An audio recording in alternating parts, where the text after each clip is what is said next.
I went along to a feeding class with my friend when she was pregnant about 10 years ago, and I was really interested in everything that the support worker was talking about and thought that would be the ideal job for me.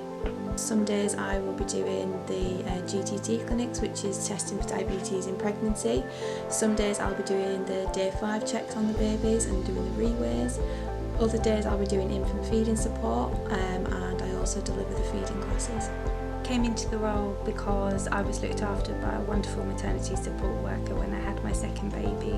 A typical day on the birth centre is looking after families, pregnant people and women, looking after their babies and supporting them to care for their babies, lots of observations and breastfeeding support and supporting them to get ready for discharge. I've always wanted to work in the NHS just because I like to give care to pregnant people and then their family and their loved ones. If I used to be a midwife back home in my home country, I knew I could not directly enter the NHS to become a midwife without going through the right processes. So I decided to become a maternity support worker. I started off as a band 2 and did a lot of the ward work, supported pregnant women and people especially after delivery, supported their families, supported them with breastfeeding.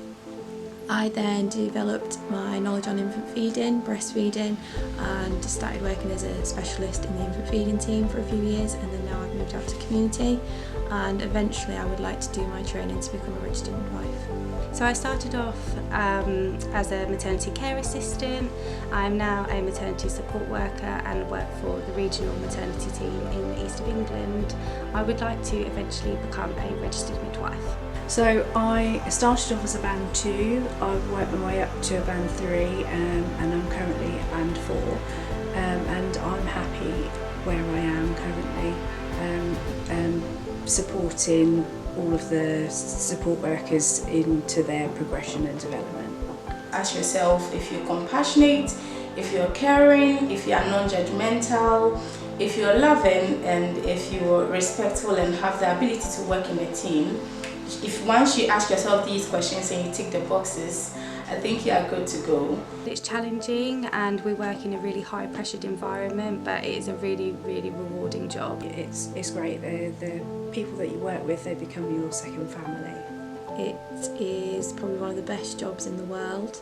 It's hard, but all the hard work is worth it, and it will be the most rewarding job you do.